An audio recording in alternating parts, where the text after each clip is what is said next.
रहमानिर्रहीम।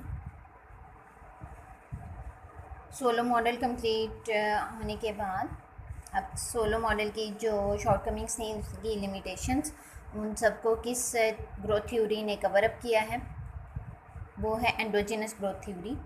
Solow model को exogenous growth theory कहते हैं और उसके क्रिटिसिज्म के तौर पर उसकी शॉर्टकमिंग्स को कवर करते हुए जो नेक्स्ट वन थ्योरी प्रेजेंट की गई है बाय पॉल रोमर, वो है एंडोजिनस ग्रोथ थ्योरी। यहाँ पर लिखा हुआ भी आपको नज़र आ रहा है, पॉल रोमर ने एंडोजिनस ग्रोथ थ्योरी पेश की है।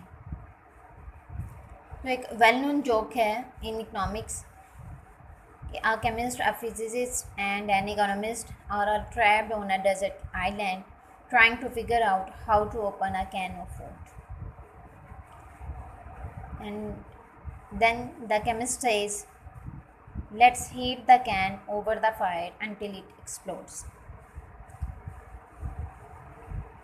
While the physicist says, let's drop the can onto the rocks from the top of a high tree. But an economist says, I have an idea. First, we assume a can opener.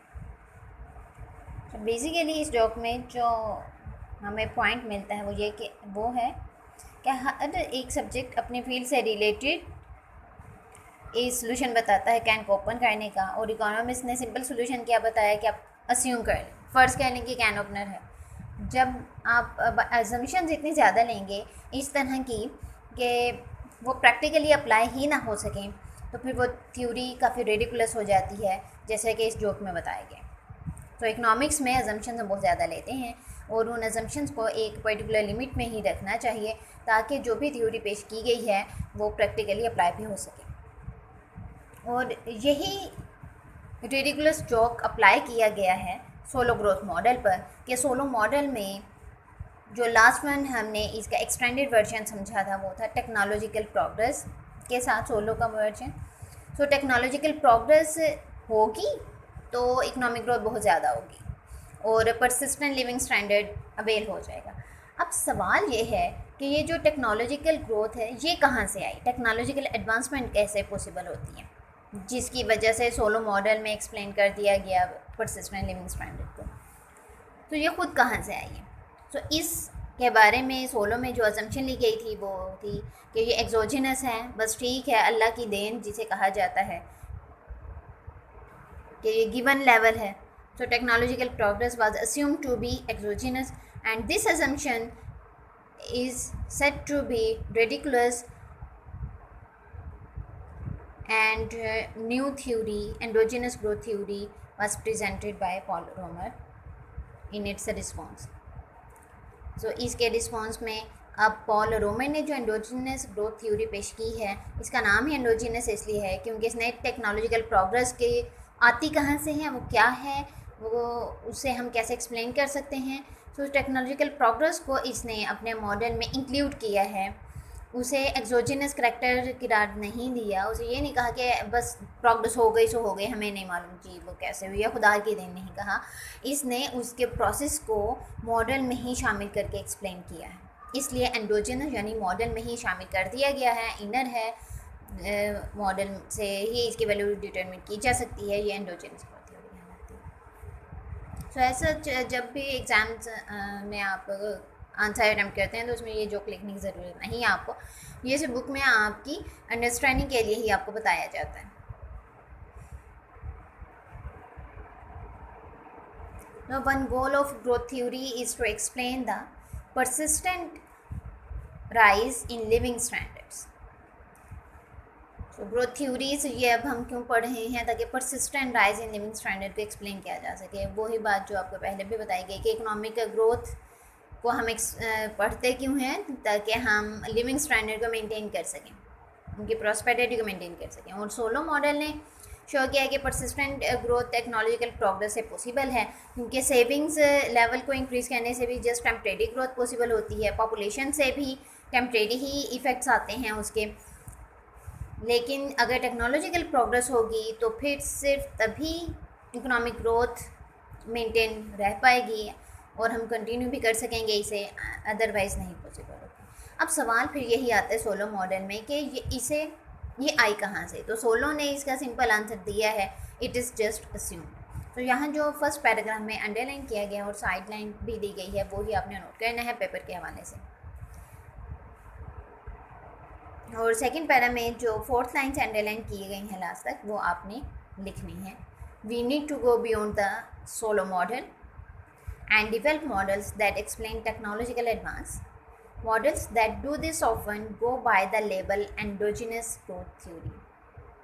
तो वो तमाम model जो Solow model के बाद आए हैं और उन्होंने टेक्नोलॉजिकल प्रोग्रेस को भी अपने मॉडल में शामिल करके एंडोजिनसली एक्सप्लेन करने की कोशिश की है। क्योंकि उन्होंने मॉडल में इंक्लूड करके एक्सप्लेन करने की कोशिश की है, इसलिए ये एंडोजिनस ग्रोथ थ्योरी कहलाती है। एंडोजिनस वर्ड का मतलब ही ये है कि वो मॉडल में शामिल किया गया है। अब एंडोजिनस ग्रोथ थ्योरी की जो डोमेन है, इसकी फील्ड है, वो वास्ट है। तो इसके शॉर्ट व्यू लेने के लिए हम सिर्फ इसका बेसिक मॉडल समझेंगे। So basic model of endogenous growth theory जो यहाँ पर आपकी बुक में आपको समझाया गया है वो है पॉल रोमर का। अब इस बेसिक मॉडल की जो मेन करेक्टरिस्टिक है वो इसका प्रोडक्शन फंक्शन है। कि यहाँ जो प्रोडक्शन फंक्शन अज्यूम किया गया है वो सिंपल प्रोडक्शन फंक्शन है। उसमें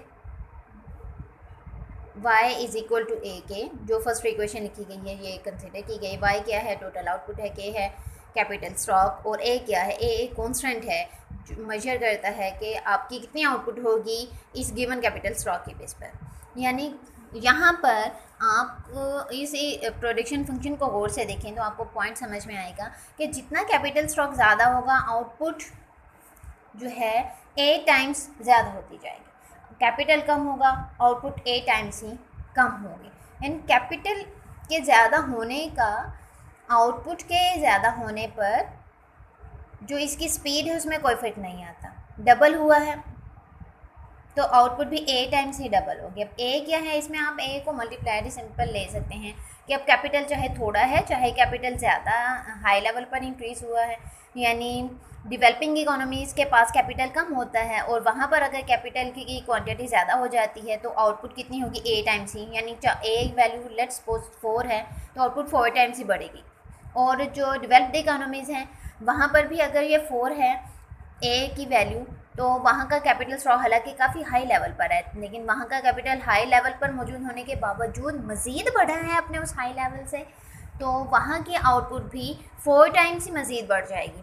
तो यहाँ पर ये जो पहले हमने समझा था कि कोई भी फैक्टर ऑफ प्रोडक्शन की क्वांटिटी जितनी ज़्यादा करते जाएंगे किसी भी वेरिएबल फैक्टर ऑफ प्रोडक्शन की, तो आउटपुट में उसका इंक्रीमेंट की जो स्पीड है वो कम होती जाती है उसका लेवल ज़्यादा होने से। तो यहाँ पर हमें वो स्पीड का जो मसला है वो नहीं नज़र आया। y is equal to a के का मतलब ए यहाँ पर रिप्रेजेंट कर रहा है कि यहाँ डिमिनिशिंग रिटर्न्स अप्लाई नहीं होंगे। कैपिटल की क्वांटिटी चाहे किसी मुल्क में ज़्यादा है चाहे किसी मुल्क में कम है, कैपिटल की क्वांटिटी के लिहाज से स्पीड में कोई फ़र्क नहीं आता। स्पीड इसकी कांस्टेंट ही रहेगी चाहे कैपिटल स्टॉक ज़्यादा है चाहे कैपिटल स्टॉक में थोड़ा इजाफा हो। अब ये डेवलपिंग और डेवलप्ड बोथ इकोनॉमीज़ के लिए अब फर्दर डिपेंड करता है फिर इस प्रोडक्शन फंक्शन में कि ए क्या है। बेसिकली जो एक कांस्टेंट है और जो कैपिटल स्टॉक है हाई और लो लेवल को इसकी स्पीड पर इफ़ेक्ट नहीं होने देता, ये कांस्टेंट कैसे रहता है? तो इसके इसी कांस्टेंट की वजह से जो सोलो मॉडल में अजम्पशन थी डिमिनिशिंग रिटर्न्स टू कैपिटल वो रिजेक्ट कर देते हैं हम, और कांस्टेंट रिटर्न्स टू कैपिटल की अजम्पशन हम लेते हैं एंडोजिनस ग्रोथ थ्योरी में। तो यही बात आपको यहीं इस पैराग्राफ में बताई गई है। अब ए बेसिकली है क्या? ए कांस्टेंट क्या है? ए है टेक्नोलॉजिकल प्रोग्रेस का कांस्टेंट। अब इसे टेक्नोलॉजिकल प्रोग्रेस के कांस्टेंट को समझने के लिए पहले हम शॉर्ट एब्रीवेशन टाइप यहाँ जो इक्वेशन में टर्म्स यूज़ की गई हैं उनको समझते हैं और इक्वेशन को समझते हैं। तो जो फर्स्ट इक्वेशन इसमें शो करवाई गई है वो है कैपिटल एक्यूमुलेशन की, कि तमाम ग्रोथ थ्योरीज में यही स्विम किया जाता है आउटपुट का जो पोर्शन एक पर्टिकुलर फ्रैक्शन सेव किया जाता है वही मुकम्मल इन्वेस्ट कर दिया जाता है। All savings are invested by the businessman in the economy. तो एस वाई क्या है? ये इन्वेस्टमेंट है, नेट इन्वेस्टमेंट जो न्यू हो रही है, माइनस डेल्टा के क्या है, डेप्रिसिएशन इन्वेस्टमेंट है। सो आपके पास एस वाई माइनस डेल्टा के मुताबिक जो इक्वेशन है ये है कैपिटल एक्यूमुलेशन की इक्वेशन, कि अगर जितनी आपने इन्वेस्टमेंट की है और डेप्रिसिएशन इन्वेस्टमेंट ये दोनों इक्वल हैं तो आपका कैपिटल एक्यूमुलेट नहीं होगा। अगर आपकी इन्वेस्टमेंट यानी जो सेविंग से आ रही हैं एस वाई पोर्शन वो ज़्यादा है एज़ कम्पेयर टू डेप्रिसिएशन, तो फिर कैपिटल एक्यूमुलेट होगा, और वाइस वर्सा इसके ऑपोजिट केस। अब बेसिकली हमारा ये जो मॉडल है, इस मॉडल को समझ हम क्यों रहे हैं, ताकि इकोनॉमिक ग्रोथ के परसिस्टेंट जो इम्पैक्ट्स हैं उसका परसिस्टेंट लेवल है उसे हम एक्सप्लेन कर सकें।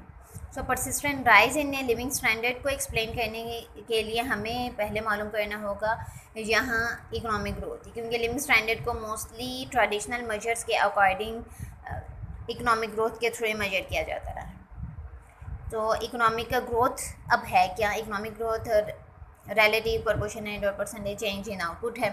सो रिलेटिव प्रोपोर्शनेट और परसेंटेज चेंज इन आउटपुट क्या होता है, डेल्टा वाई ओवर वाई।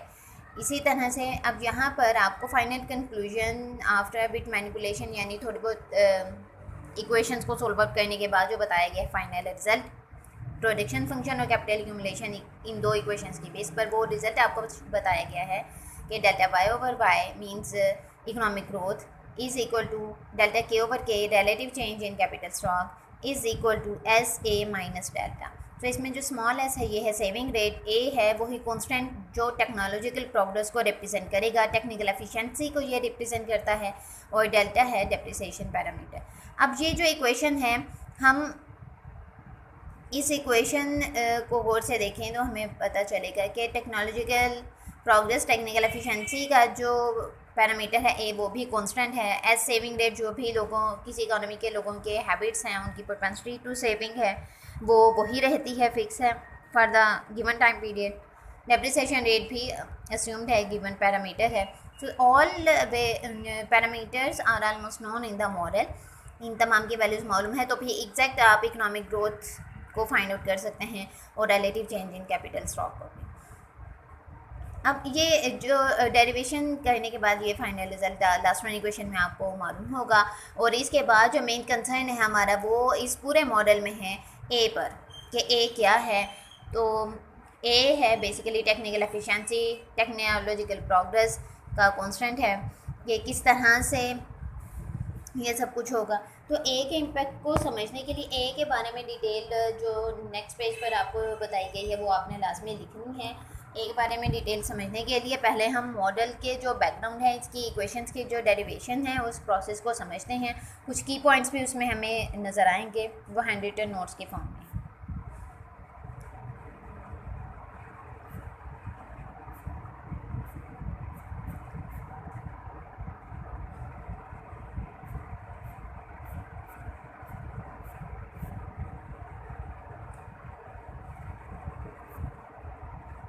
जैसे इस पेज पर आपको नज़र आएगा एंडोजिनस ग्रोथ थ्योरी और exogenous growth theory. So endogenous growth theory, it assumes capital is composed of two types of capital, physical capital and human capital, while exogenous growth theory assumes capital is just physical capital। अब ये आपको difference नज़र आएंगे। ये जो आपको right hand side पे exogenous growth theory नज़र आ रही है इसे कहते हैं Solow model, endogenous growth theory है beyond the solo model means जो पॉलो रोमन ने थ्योरी पेश की है। तो अब यहीं से ये वो शॉर्टकमिंग्स भी हैं, लिमिटेशंस भी हैं जो हमें क्लियरली नज़र आएंगी कि सोलो ने अपने एक्सोजिनस ग्रोथ थ्योरी में अस्यूम किया था कि कैपिटल का मतलब उसने सिर्फ और सिर्फ फिजिकल कैपिटल लिया था, यानी मशीनरी ही कंसीडर की थी। अब मशीनरी तो ऑटोमेटिकली जितना ज़्यादा मशीन को आप यूज़ करेंगे उस लिहाज से या मशीनों की तादाद भी ज़्यादा होती जाएगी इक्विपमेंट्स की, तो आप उनके यूजेज पर डिपेंड करते हुए उनकी प्रोडक्टिविटी पहले की निस्बत कम होती जा रही है। यानी एक ही मजदूर है, अगर आपने उसे दो मशीनों पर लगा दिया कि वो टू डिफरेंट कंप्यूटर्स को ऑपरेट करना शुरू कर दे तो फिर क्या होगा, वो पहले एक को भी क्लिक करेगा दूसरे को क्लिक करेगा, तो इसमें कुछ कमी बेशी हो सकती है उसे। और ये जो फिज़िकल इक्विपमेंट्स होते हैं ये वेयर आउट भी हो जाते हैं, ख़राब हो जाते हैं, वक्त गुजरने के साथ जंग वगैरह लग जाता है, रस्ट हो जाते हैं। तो इसलिए डिमिनिशिंग रिटर्न्स टू कैपिटल की एजम्पशन यहाँ पर ली गई थी। जबकि एंडोजिनस ग्रोथ थ्योरी में कैपिटल का मतलब इन्होंने कहा है कि सिर्फ फिजिकल कैपिटल नहीं होता, कैपिटल में हमारे पास ह्यूमन बींग्स भी कैपिटल में ही कंसीडर होते हैं। सो ह्यूमन कैपिटल भी इसमें शामिल होना चाहिए। अब यहाँ पर ह्यूमन कैपिटल शामिल होने की वजह से जो रिटर्न्स टू कैपिटल हैं वो डिमिनिशिंग नहीं रहते। फिजिकल कैपिटल की वजह से जो डिमिनिशिंग पोर्शन था वो ह्यूमन कैपिटल के कुछ इंक्रीजिंग पोर्शन से मैचअप हो जाता है, और एट द एंड रिजल्ट आपके पास जो कैपिटल स्टॉक के इंक्रीमेंट होने के बावजूद भी आपकी आउटपुट ग्रो होती रहती है एट द सेम रेट, कि उसकी स्पीड में कोई फ़र्क नहीं आता, वो कॉन्स्टेंट है। वो इन टू डिफरेंट कंपोनेंट्स की वजह से ही पॉसिबल है।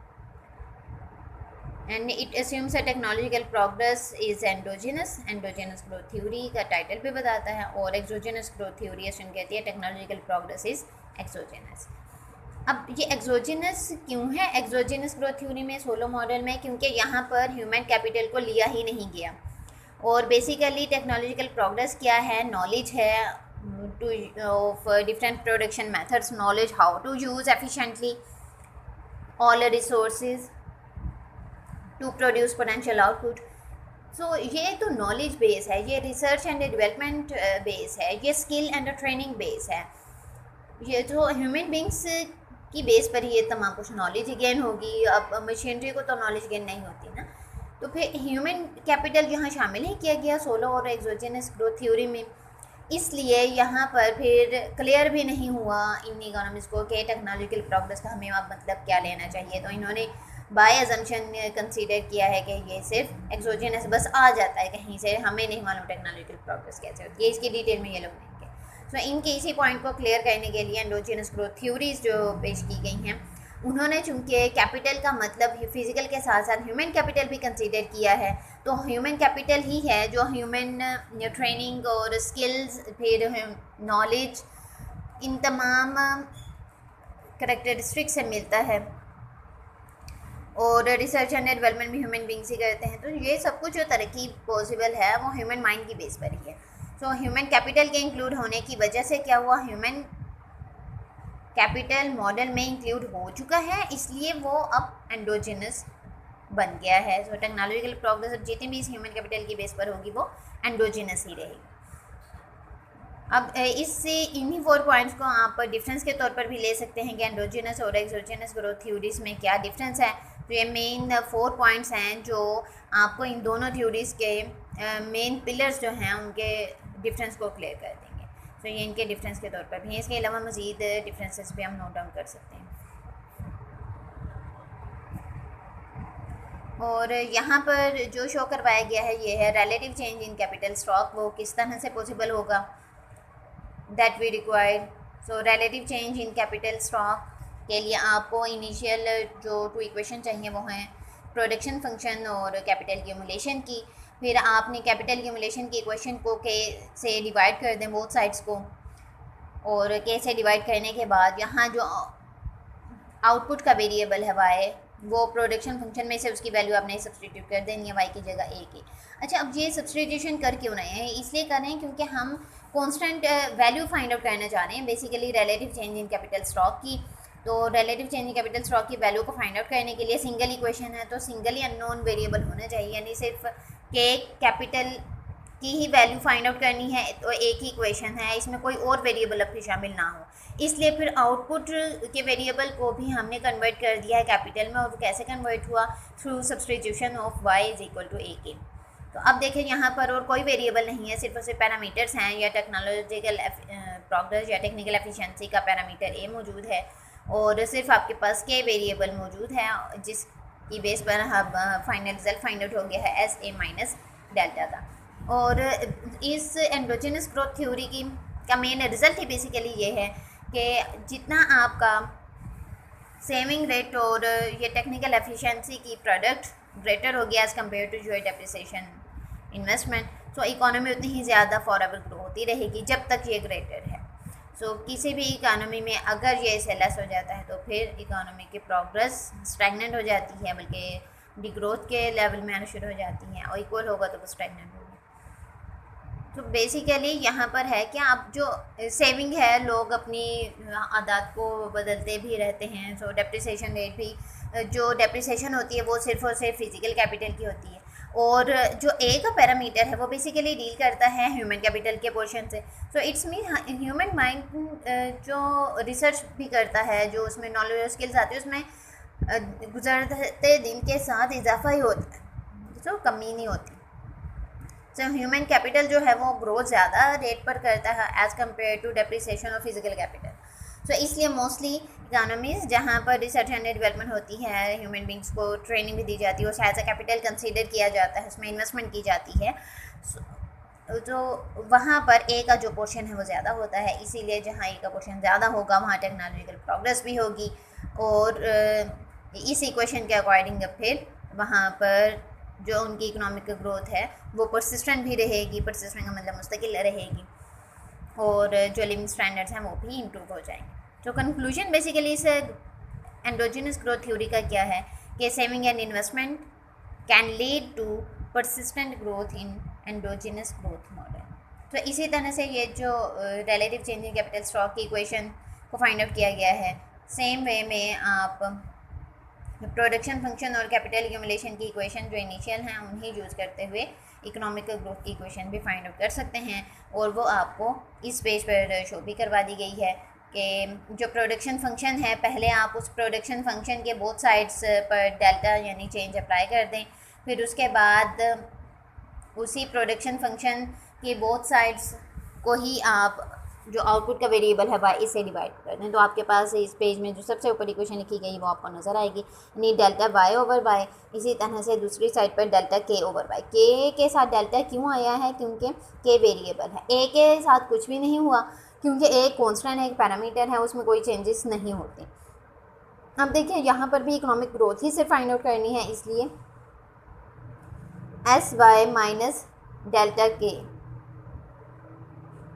ये डेल्टा के की जगह हमने इक्वेशन सब्सटीट्यूट कर दी है कैपिटल एक्यूमुलेशन वाली ही, इसलिए की है ताकि सिर्फ और सिर्फ हमारे पास यहाँ आउटपुट का वेरिएबल ही रह जाए और हम इकोनॉमिक ग्रोथ को कांस्टेंट पैरामीटर्स के टर्म्स में फाइंड आउट कर लें।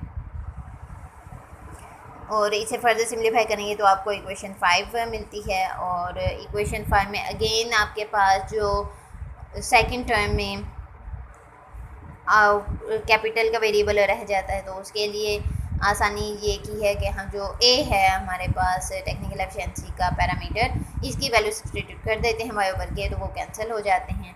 जबकि दूसरी साइड पर हमें कहने की ज़रूरत ही नहीं है, क्योंकि वहाँ पर कोई और वेरिएबल रहा नहीं है फर्स्ट टर्म में, इस वाई से कैंसिल हो जाता है। तो एट द एंड 6 इक्वेशन आपको जो शो हो जाती है, ये है इकोनॉमिक ग्रोथ की इक्वेशन, और ये सिर्फ इसमें अब पैरामीटर्स ही रह गए हैं और कांस्टेंट है टेक्निकल एफिशिएंसी का, जिनकी वैल्यूज़ आपको गिवन है। तो ये मुकम्मल मॉडल है जो आपने बहुत अच्छे से दिए प्रिपेयर करना है। और इस पेज से नेक्स्ट पेज पर जो पैराग्राफ्स हैं वो आपको दिए गए हैं। Interpretation of A means interpretation of technical efficiency.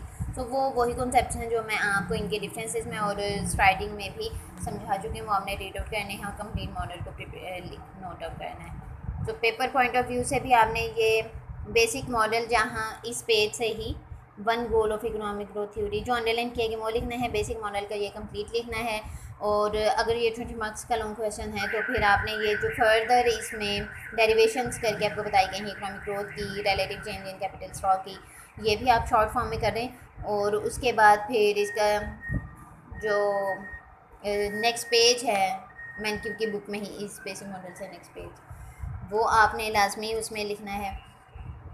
और ये जो असम्पशंस हैं बेसिकली यहाँ इस डिफरेंस में कि टेक्नोलॉजिकल प्रोग्रेस एंडोजिनस है, और ये कैपिटल को फिजिकल और ह्यूमन कैपिटल कंसीडर करता है, कॉन्स्टेंट रिटर्न्स टू कैपिटल हैं, ये तीनों असम्पशंस आपने इस बेसिक मॉडल के शुरू में ही लिख देनी है। तो बेसिक मॉडल लिखकर आपने पहले असम्पशंस लिखनी है और उसके बाद फिर बेसिक मॉडल स्टार्ट कर देना है। तो ये पढ़ें समझें, जो नहीं समझ में आया मुझे कमेंट कर सकते हैं।